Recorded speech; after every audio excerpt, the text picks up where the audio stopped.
welcome to Focus Today. I'm your host, Perry Atkinson, and we got a great program put together for you today with a variety of guests. First, Michael Pink's with us. Michael heads up an organization that consults businesses about, being godly with your business and putting God in the marketplace, along with his own personal testimony and how the Lord dealt with him in his life and his business. Join me now with our conversation with Michael Pink. What is Michael Pink Innovations? I mean, I know, but tell our viewers and listeners. Sure. Yeah. Is really what we're trying to do is be innovative in approaches to business and approaches to life. And when I say innovative, for example, when I was in sales for years, I was taught the sales training thing. I'm sure you are familiar with some of those things. Oh, I've been through those. Yeah, right.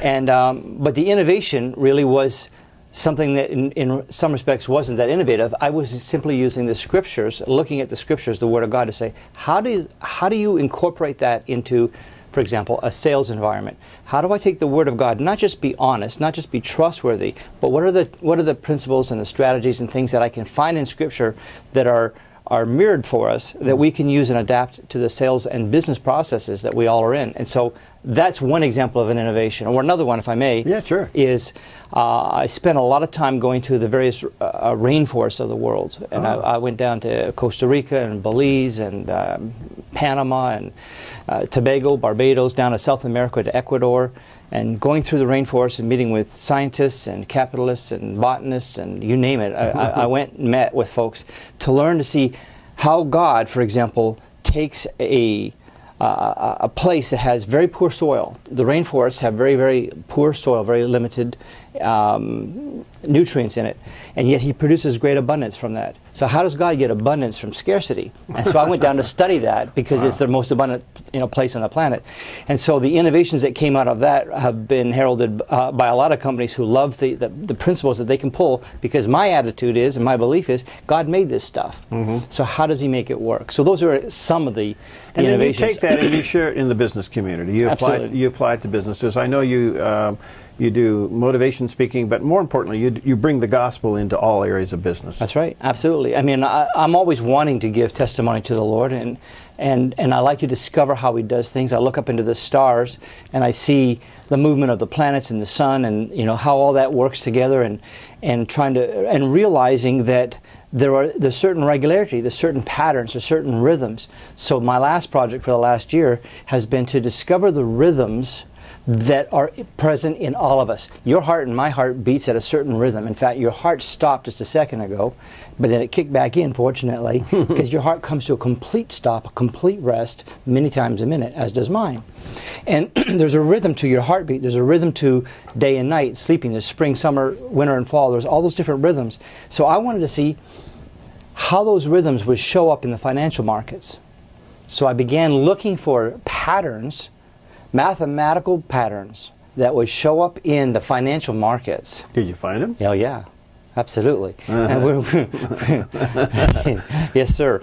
And basically, what the patterns show up in a predictable way, with a mathematical certainty. Wow. But you see, I watched the head of NOAA, the National Oceanic and Atmospheric Association, or some agency rather, and excuse me. He said that every hurricane, every storm is not random, but it's actually following precise mathematical patterns, if you will. He said we don't quite know what they are, but we know that it's a mathematical, derivable formula that we're trying to figure out. It's not a random, chaotic thing as though it looks like it. So I wanted to see, well, how does that flow when you have, for example, on the S&P or some other market, and you have millions of people and billions of dollars flowing in a day. Yeah. There's a collective rhythm that begins to show up, and you see the rhythm that shows up many, many times in a day. So, for example, in a day, when I was doing some practicing, developing some software for this with a friend of mine, we looked at it and we said, okay, well, the market moved 6 points today in one of the indexes we were working on, but we made 30 points. In the same day, because the rhythm went like this. It went up, and then it went down, and then it went up, down, up, down, up. And when you know how the rhythm's going to flow, then you get ahead of the curve just a little bit. and you write it. Wow. So that's an innovation as an example, and that's just something that flows with mathematical certainty. I believe God has multiple languages. I believe He speaks with words, He speaks with images. We've all had those. I shouldn't say we all have, but yeah. I certainly have had the images, the pictures, or vision, if you will. Yeah. He has impressions, but one of His languages, in my opinion, is mathematics. Yeah. And that's a fascinating thing for me. Well, I've had people on in the past that were very wrapped up in, if I could say, biblical mathematics, you know, and have done all that. It's fascinating because, you know, at the end of the day, what you hear and see is a God of order. That's exactly right. You see a God of order. Now, part of this, you have two things that I want to get into. You have kind of like a discipleship you want to get to us, and then the language of life I want you to share with us. But your own story is fascinating. I mean, you've seen and done it all, but somehow you still look for God in the middle of all this, and you've trafficked through. Now, you started out young in a career, you married young. Tell us your life story if you can in a few moments. Well, I was born at a very, very early age. Were you? Yeah. We usually start there, don't we? Yeah. And no, you know, you're getting older by the minute. I just want you to know that. Thank you. That's true. Yeah. But at any rate, yeah, I was married and as a teenager, and had a Down syndrome child. Was my firstborn child. Wow. And I wasn't prepared for that. Probably the most difficult thing, certainly at that time in my life, but for many years afterwards, was that, because I wasn't sure how to deal with it. But Robert Henderson has shared a phrase with me: change your words, change your world. Yeah. And so words become very important. And so what I did on that, when I got the news, I remember laying my baby down on the living room floor and looking at her and asking God to give me His word, His perspective, His viewpoint on what I had here, because I thought it was very, very daunting. And I got up from the floor with a different viewpoint. I got up from the floor thinking, I am the most blessed man I know. I actually said I'm the luckiest guy I know, because everybody I knew got stuck with normal kids. But I'm going to have the opportunity to get wisdom beyond my years. And so I began to see things in a different light, and God helped me through that. Fast forward, that teen marriage ended in divorce, and that was not a good thing, and it was a painful thing. And I will tell you, just suffice it to say that there was several years of feeling like, and being told that because of that, God, not only would He never be able to use you, but the chances were very high that you would never go to heaven. And that was a pretty difficult pill to swallow, and I didn't know what to do with that. And I was such a young man, I didn't even know how to process all that. But I came to find out when the Lord visited me one day. I was actually turned on the television early in the morning, and the 700 Club was on. And I sort of looked at it one eye open, and as I was looking at it, all of a sudden I saw myself on there with my name on the screen being interviewed. And I popped my eyes awake, because of course I lived in Canada. I'd never been on the program. And I jumped up and I went out to pray, and I walked in the rain for about an hour just telling God, nobody would ever want that. I can't imagine this. Why would you do this, and what's going on? And I told Him how bad life was, and He said to me, after I stopped talking for a while, He said, are you tired of feeling sorry for yourself? Wow. And so I changed it, and I began to pray for other people that I thought were worse off than me, even though I had to make a few up, you know, that I didn't know. But at the end of it, I said, God, what about me? Will I ever be established again? And He spoke 2 Chronicles 7:17, which I did not know. And I ran up in the rain to my car, opened up my Bible, and it said, it begins, and as for thee. I'm paraphrasing, but my question was, what about me? Will I ever be established? Yeah. And as for thee, if you will hearken unto the voice of the Lord, and the word of the Lord, and essentially do what it says, continues in verse 18, I will establish you. Now He's speaking to Solomon and the kingdom, but God was speaking to me through that verse. Absolutely. And so I realized at that time that even though others may have been willing to write me off, that He not only was not willing to write me off, but He was waiting for me. He was ready for me, and He had a call and a purpose for me. And so that got me going, and I came down to the United States on a business trip, and in 1985, and I met a gal, and in '86 we were married, and we were married for 24 years. And during that time, a lot of good things happened. Last time you and I spoke, I believe, or certainly one of the times that we certainly when we met, that was the case. And going on 3.5 years, something like that ago, she walked into my office that I had at home. I had an office down the road, but I had one at home, and she walked in, and she had tears in her eyes, and I didn't know what the problem was, and I was doing a live teleseminar. It was hard for me to, I didn't quite know what to do, like what's wrong, and I didn't understand, and she had fallen while doing some exercises, but that wasn't the problem. The problem was it took her so long to get up, and we didn't understand why. And so when I was finished with that live program, we went to the doctor's office, and ultimately to the hospital, and she was diagnosed with a brain tumor and told it was inoperable and incurable and untreatable. Wow. And so, not willing to accept that diagnosis, but not knowing what else to do, I dropped everything, and for the next 10 weeks did everything I could to fight for her life, to find a way to do that. But we were unsuccessful, and she passed away. And I've buried my daughter, I've buried my father, but losing your spouse, especially you have a good marriage, that was a very tough thing. And I didn't know. And I know there's people watching that think, how in the world can I ever get off the floor? From the floor. And I don't mean that as a figure of speech. I mean, day after day, 3, 4 in the morning, I was in the living room and I was on the floor and I was wailing.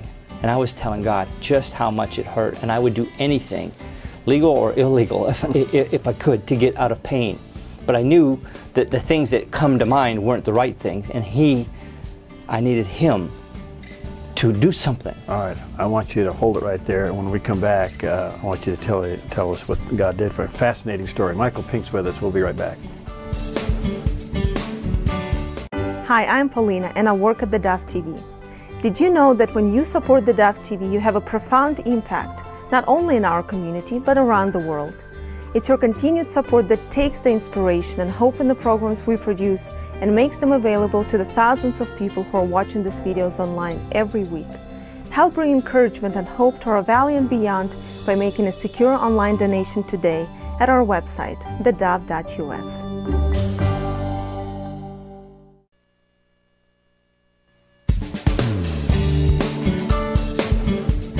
Michael Pink's with us today, and let me just tell you that Michael Pink Innovations, you have a website, Mike? MichaelPink.com. There you go, Michael Pink. Yep, the pink, just like the pencil I have. There you go. There it is, right there. Pink, just like that. And michaelpink.com. Check it out. And you do a blog. I have a ton of articles here. We won't get all of those today, but he's sharing with us his life story, which in itself is incredibly fascinating. Married young. First baby was a Down syndrome, lived about 18 months. Unfortunately, that marriage ended in divorce. You remarry, you're married 24 years, and your wife has inoperable brain tumor. Yep. And she passed away. Those are, I mean, you're down on the floor. Down on the floor. Literally on the floor, begging God to take away the pain, considering anything to do that. That's right, and I'm on the floor, and He speaks to me. He spoke to me. And He said, John 8:32. Man, interesting. Always takes you to His Word. Yeah. I didn't know off the top of my head what that said. Yeah. I'm very familiar with the passage, but I didn't recognize the address. And I got up, wiped the tears from my eyes, I grabbed my Bible, and it said, and you will know the truth, and the truth will set you free. And I remember looking up and saying, okay, what's the truth? And He spoke to me. And He said, well, first of all, because you see, you have to understand something. I was telling God, I don't have anybody to love, and I don't have anybody to love me, and it's killing me. And I know, and you know, there are people watching that right now, they understand that. They feel that, yeah. They get it. They get it. But the story doesn't end in sadness. It's a great and a beautiful and a wonderful story. But He spoke to me and He said, well, first of all, you believe a lie. You think that nobody loves you. But Brenda was her name. He said, she's here in heaven. She loves you now more perfectly than she was ever able to love you on earth. Secondly, there's lots of other folks here that you know, my dad and my daughter and others, brothers and whatever, that know you and they love you. And thirdly, I, as your Heavenly Father, I love you more thoroughly, more completely, more deeply than you will ever be able to understand. Son, you are loved. And the revelation of that was so real and so powerful. The stinger of death. The pain, I had a physical knot in my stomach for 15 weeks that I was unable to, for even a moment, relax. And I felt it was as if somebody took an 18-inch stinger out of my body.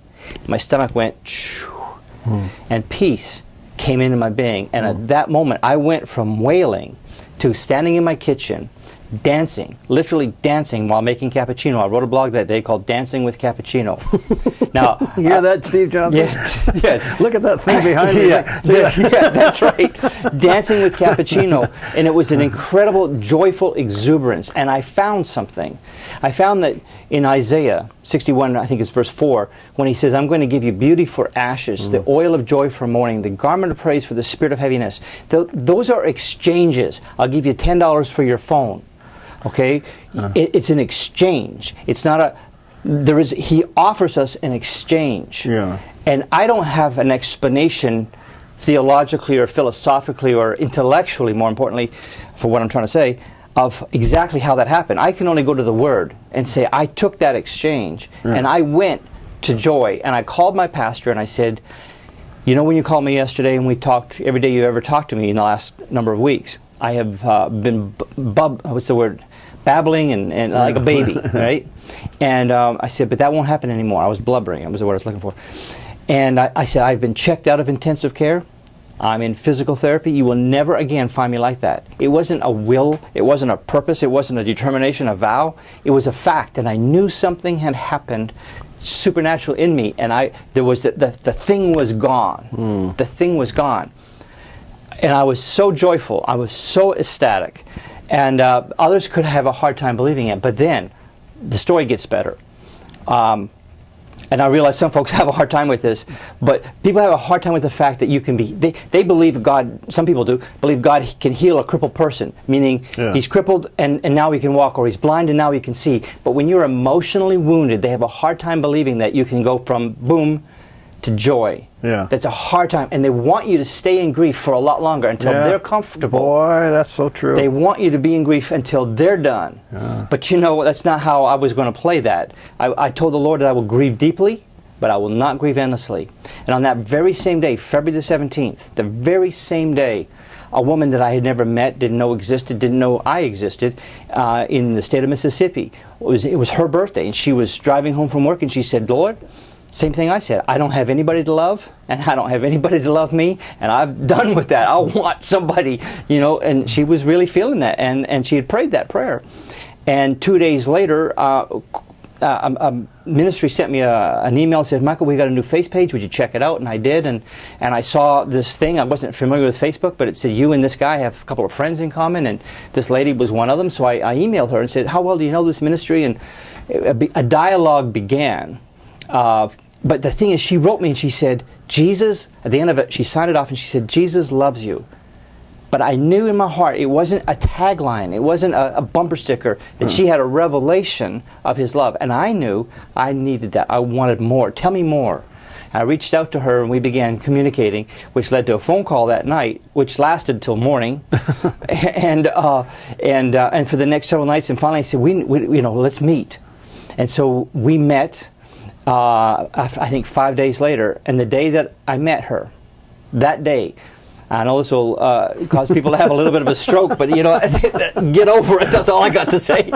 Because I knew that, see, God gave me a gift, and I knew she was the gift for me. And I could delay the gift, I could deny the gift, but I chose to delight in the gift. And on that day, I asked her to marry me.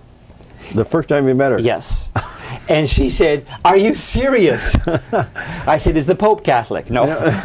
I said, well, last time we looked, he was, yeah. I said, yes, I am. And she looked at me and she said, yes, I will. Because she said she had such an overwhelming sense of peace. And I said, we'll get to know each other afterwards. But I know this is it. This doesn't show up in premarital counseling 101. No, I know. People are going to cut, go out of the room. But I'm going to tell you, from hello on the internet until the day we were married, from what I used to say is from hello to I do is 2 weeks. Wow. And it's been over 3 years. And I can tell you they're the most blissful years, the most wonderful years. The woman that I married has so...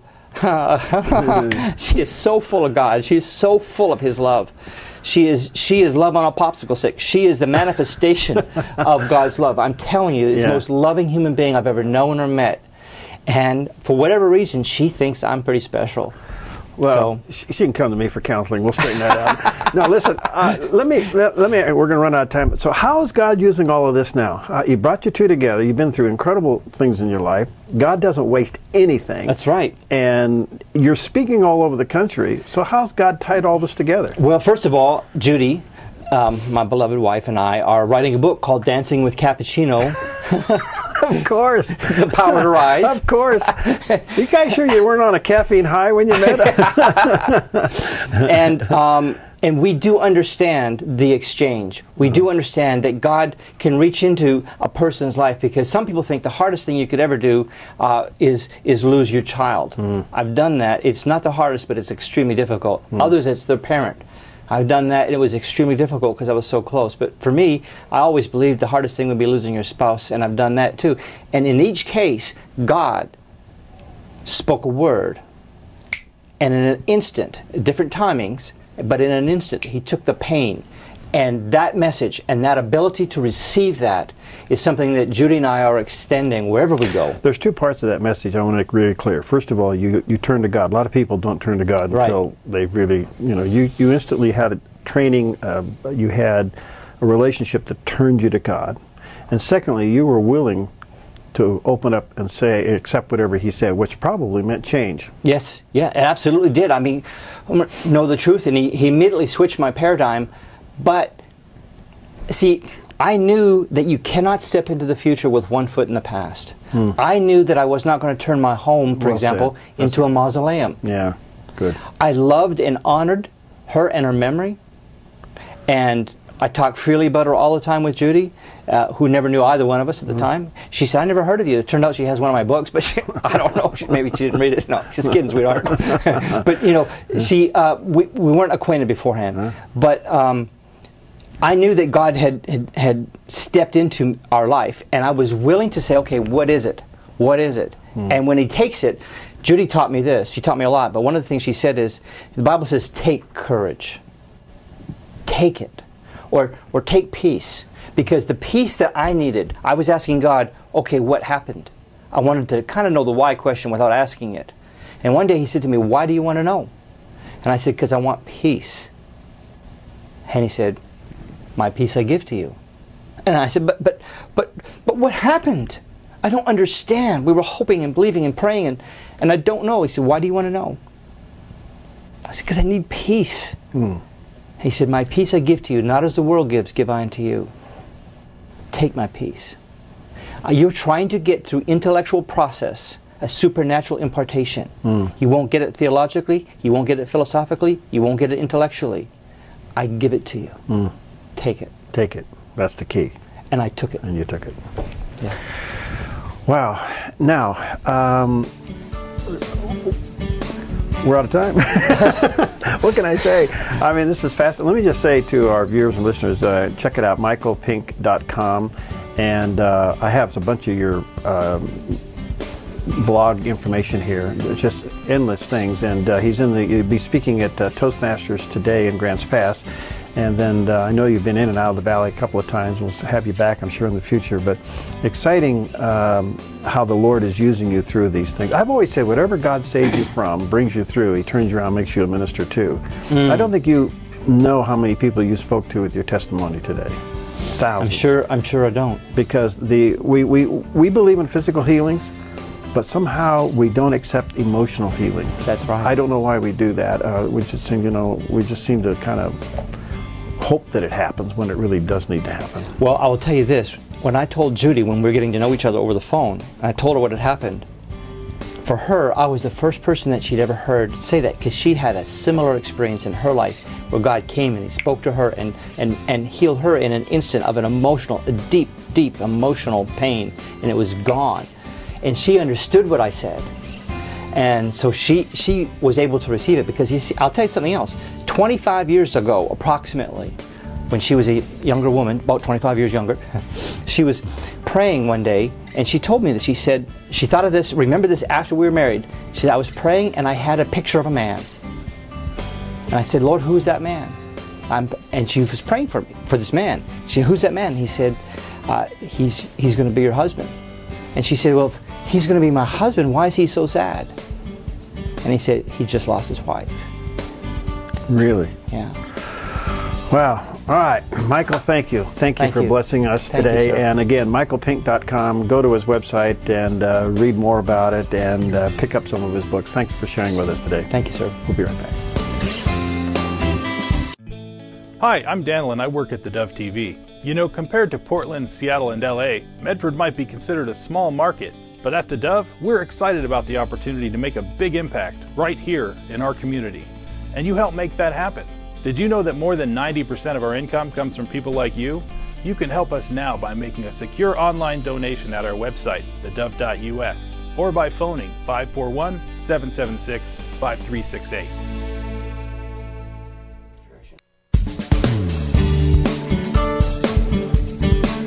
Welcome back, and we got a great guest coming up right now. Larry Elder's with us today, and he's an author, but he also has his own talk show, the Larry Elder Show, and he's authored a book called Dear Father, Dear Son, a best-selling book that I think you'll find this one to be extremely fascinating in light of Father's Day. Larry, nice to have you with us. Where are you calling in from? Morning. I'm calling from L.A. Hey, nice to have you. How are you doing down there today? I'm doing great. Thank you very much for having me. I really appreciate it. Yeah, not a problem, and appreciate you being with us today. Well, pretty phenomenal book. What inspired you to take it on? Well, I wanted to talk about the importance of fathers. Obama gave a speech not long ago at Morehouse College, and he said that a kid who grows up without a father is 5 times more likely to live in poverty, 9 times more likely to drop out of school, 20 times more likely to end up in prison. When I was in college, as a freshman, I read a book that Daniel Patrick Moynihan wrote in 1965 called The Negro Family, A Case for National Action. At the time, 25% of black kids were born outside of wedlock.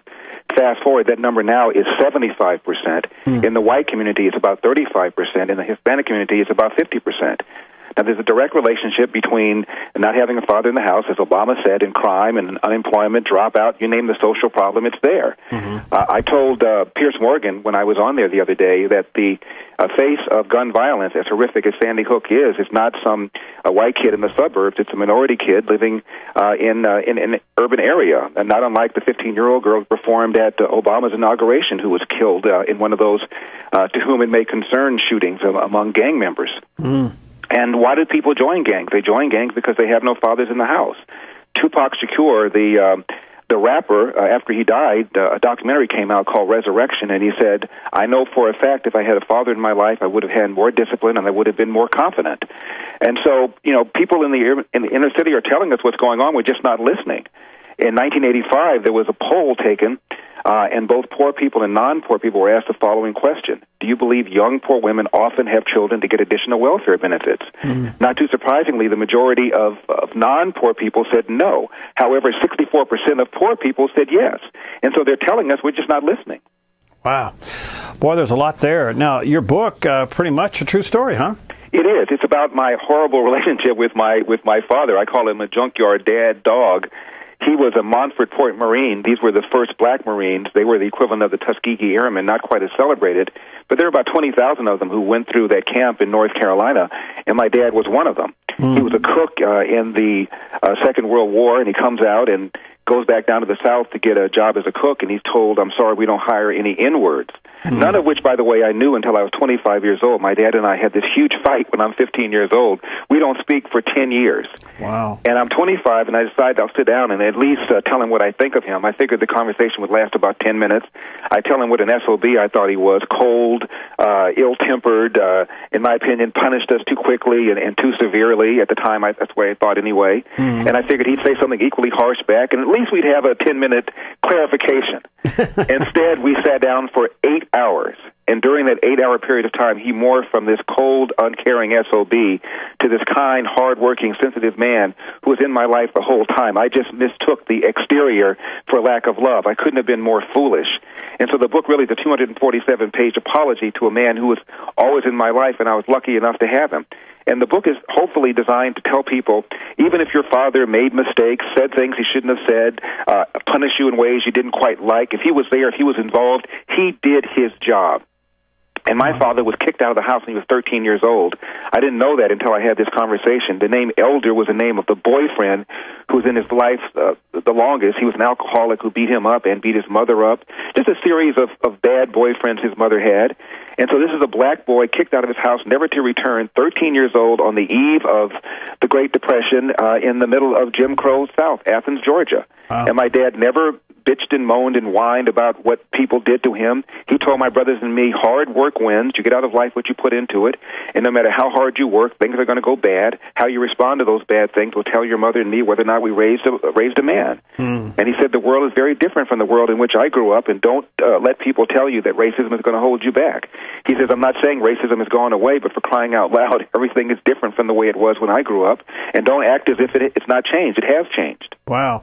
So during that 10-year period, did you have any kind of a relationship with your dad other than one that was a disdainful one? I did not. I mean, he was still there in the house. He was still paying the bills. So he was never an absentee father by any means. I just thought he was a mean, cold guy who was ill-tempered, and he worked 2 full-time jobs as a janitor. He cooked for a family on the weekend. He went to night school 3 nights a week to get his GED. So he probably averaged about 4.5 hours of sleep for decades.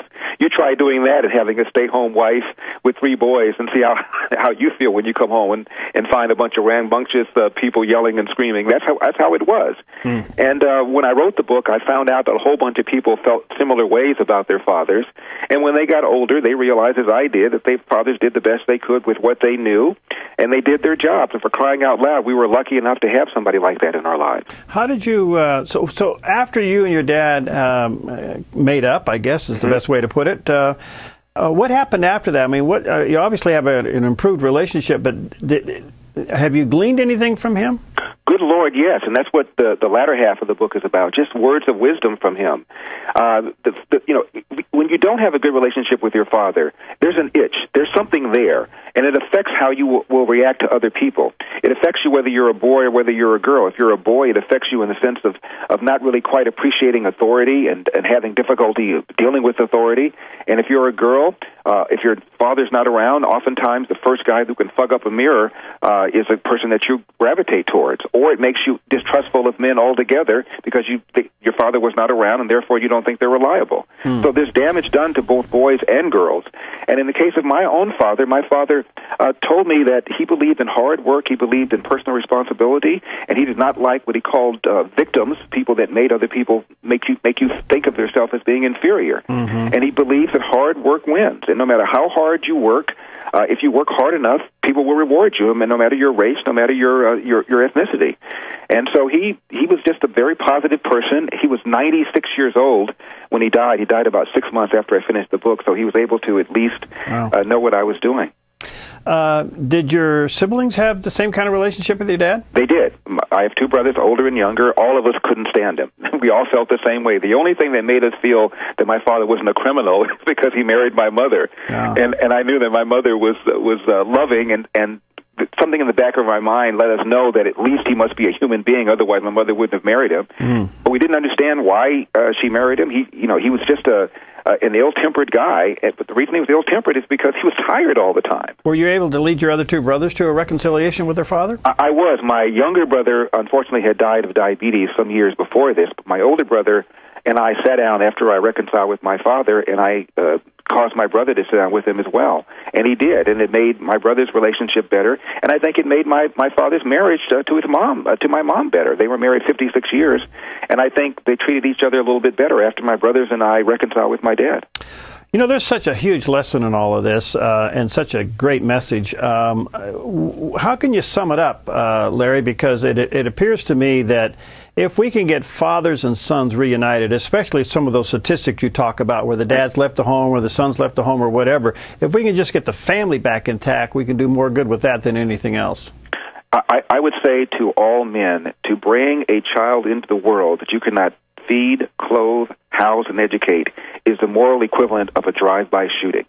And for those of us who are lucky enough to have had a father in our lives, at some point we're going to appreciate the lessons that we've learned, the lessons of hard work, and more importantly, the lesson of how to resolve disputes in an intelligent fashion, which is what we see when we see our father interact with our mothers. And they address issues of finance, of budgeting, of how to give us morals and values. We watch these kinds of things, and until we're old enough, we're not realizing the lessons that we're learning. We're not realizing that these are our #1 role model. Well, Larry, you're fascinating. People can get a book at larryelder.com. That's right, or amazon.com. All right, sounds good. Thanks, my friend, for being with us. Best to you, and keep up the good work on your show. Thank you very much. All right, talk to you soon. Bye-bye. We'll be right back on Focus Today. Hi, I'm Paula, and I work at theDove TV. Every day we get letters and emails from people who've been encouraged, blessed, and challenged by the programs on theDove TV. But we couldn't do it without you. Did you know that more than 90% of our income comes from people like you? You can help us continue to bring inspiration and hope to our community by making a secure online donation at our website, thedove.us, or call us at 541-776-5368. Welcome back to Focus Today. Buckle your seatbelt. And unfortunately, Todd has to buckle his. Normally on his show, he's jumping all around, he's running all around, he's doing crazy things. But today we had to put him in a chair with a seatbelt. Todd Friel's with us, host of Wretched TV, which, by the way, debuts on Dove Television tonight. So, Todd, nice to have you with us. How you doing, my friend? You be very careful how you treat me. I could gore you with my new haircut. You know, I just made comments on that before we went on the air. I said, he's got a new do. Did he stick his finger in a wall socket? What'd you do? I wanted to look like a 14-year-old. So they're involved. It was a coupon and a weed whacker, and I don't know what happened after that. I say, you didn't pay money for that, did you? Harry, I'm not kidding. I got my hair cut one time at a place. The girl was cutting, like back here. You know, you can't see what's going on. Yeah. I suddenly heard a sound, and she swore. You know you're in big trouble when your stylist, because that's what you call them these days, actually lets out a curse word when they grind the thing into your head. Well, that's kind of like a surgeon saying, oops. Exactly. Hey, nice to have you with us. Welcome to the Dove TV family lineup. We are honored and delighted to carry your program, and looking forward to it. Airs tonight at 11:30 and working its way to prime time, I'm sure. But what's tonight all about? What's the first series, the first program about? Tonight, okay, imagine this. You're a pastor, and a Jewish abortion doctor walks into your office and says, "Can you help me?" What would you say? We're going to hear that story. I'm telling you, I will tell you this, Perry. It is not the most visually stimulating presentation ever, but hearing this pastor describe what he said and how the man responded and the power of the gospel, if you don't sit there going like that at your TV, I'm telling you, it's a terrific story. It's very much a pro-life episode tonight that we're kicking off on the Dove Network. By the way, we are thrilled to pieces about that.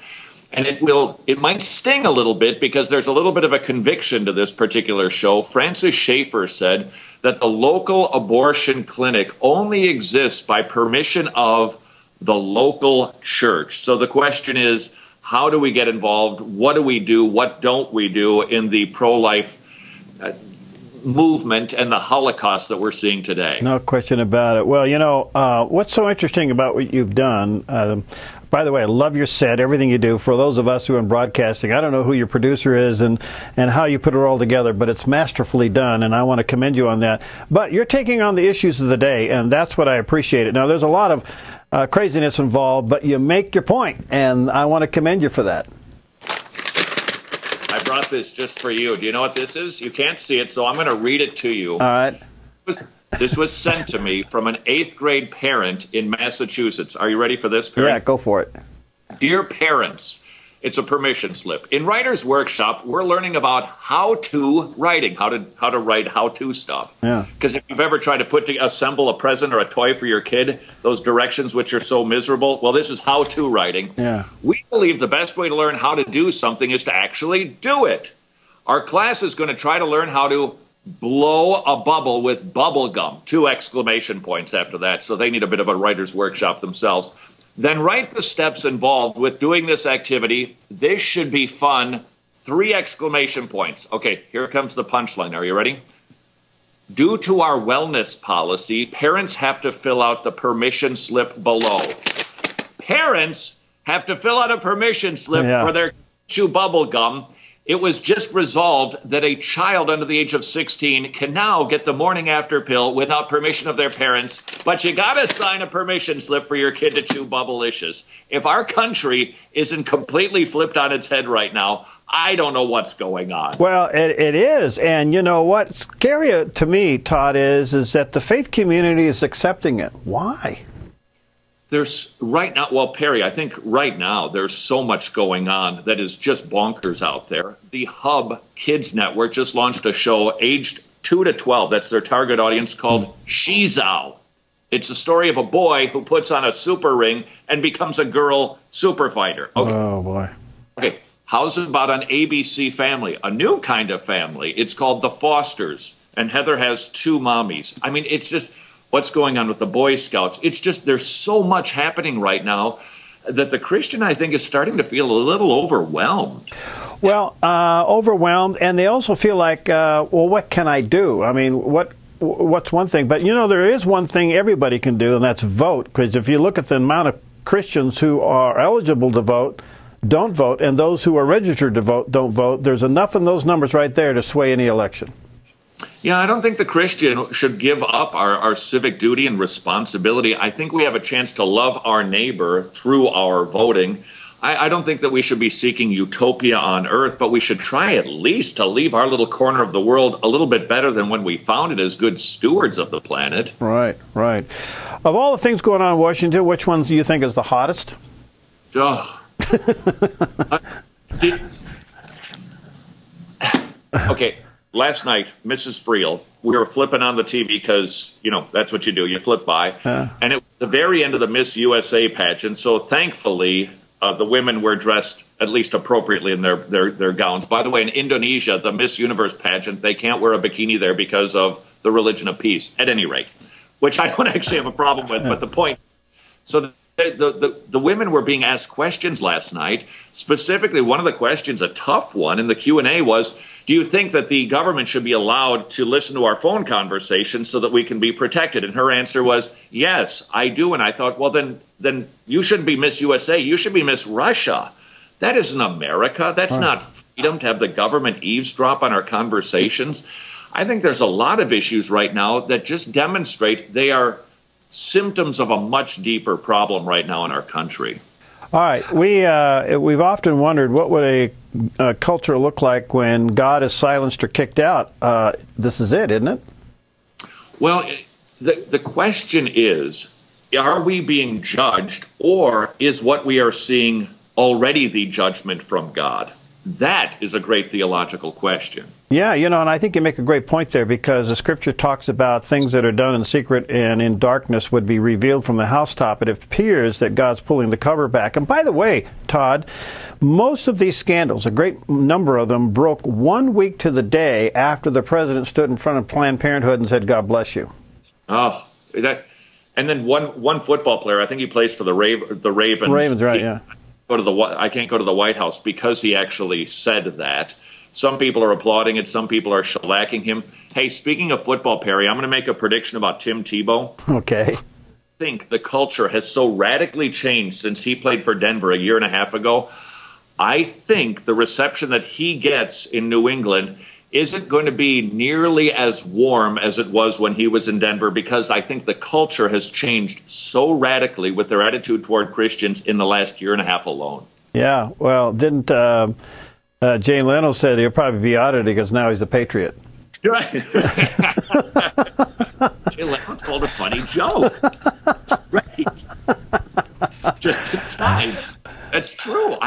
If you look around, things are so radically different than they used to be. And I think the church should be asking themselves the question, all right, what are we supposed to be doing now? I think one of the best things that we can be doing is preaching the gospel, which changes the heart, which changes the mind, which changes the feet and the hands and the mouth and the eyes and the ears. All right. The big question for you today is, Todd, how did you come up with the word wretched for your programs? It's biblical. Okay. That it? Will save me from this body of death. And so it's a Latin phrase the Reformers used to use, simul justus et peccator. We are simultaneously justified because of Jesus, and yet we're still sinning. And Paul recognized that tension in the Christian life. He's the wretched man, but thanks be to God, because of what Jesus did, we're forgiven wretches. All right, well said. So your program is really different. Did you come up with the programming idea, the platform for what you do? The reality is, Perry, Your wife. When you have ADHD, you got to figure out a way to make a living. Oh, there you go. And so this was kind of our effort to put the whole shebang together so that we could just feed our children. We have a little difficult time focusing. And so what we think is that Jesus is actually more interesting, I know this is shocking, than politics or Barack Obama. Yeah. And so I just like to talk about what's going on in the world, in our lives, family, to show that theology actually applies to reality. Well, you do a great job with that. By the way, do you have any siblings?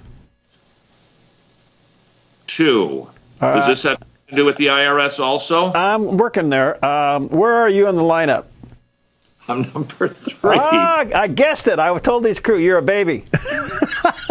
And you want to know what's scary? What? My mother still thinks I'm a baby. Yeah, I'm not kidding. Yeah, well, you need to read Kevin. You got to get Kevin Lehman on your show. Yeah, you need to get Kevin Lehman as a guest on your show. Dr. Kevin Lehman, you wrote the birth order book. Yeah. Okay, all right. To demonstrate, 1 year I'm an adult, clearly. I gave my mother this. It wasn't a real Monet, but it was like a Monet painting with a really ornate frame around it, right?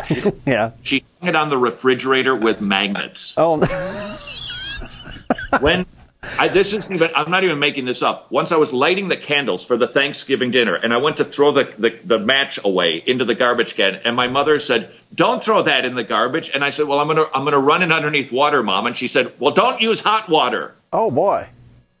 Okay, Mom. You know, because you're always the baby, and you just always get treated like the baby, no matter how old you are. Oh, there you go. Well, there you go. Well, again, where do you think God's taking you in your show? Because to me, it's just really well produced. Well, I'll tell you, Perry, we really have a desire to do Christian TV to demonstrate that Christians aren't flaky, they're not weird, and that our theology actually works. So we've done about 1,200 episodes of Wretched TV. We would like to start creating more different types of Christian TV shows. There's no reason there can't be a Christian home and garden type program where we hear the gospel and see home and gardening tips. Right. There's no reason that Christian TV couldn't be dominating a lot of different networks with great Christian TV. So that's what we'd like to see ourselves doing more. Well, I commend you on that because HGTV, which I love to watch, but it seems to be taken over by one particular culture and it's starting to get a little insane. I'm so glad to hear you say that. Yeah. My wife and I, because, okay, we're geeky. We're the people who like to look at people's windows, which is basically what home and garden TV is about. Yeah. Why is it that we see so many same-sex couples on HGTV when they take up supposedly 2% of the population? It's not very...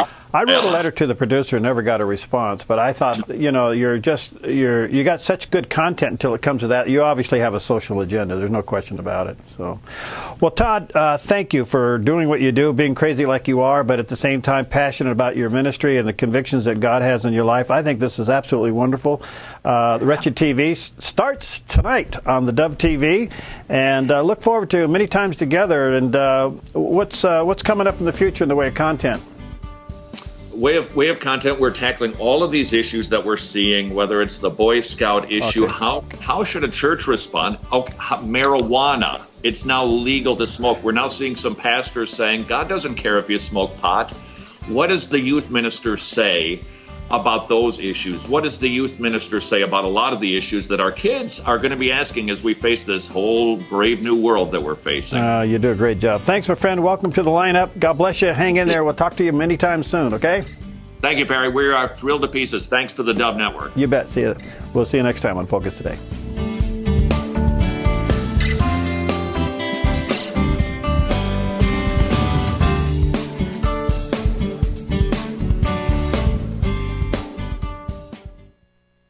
Hi, I'm Jim and I work at the Dove TV.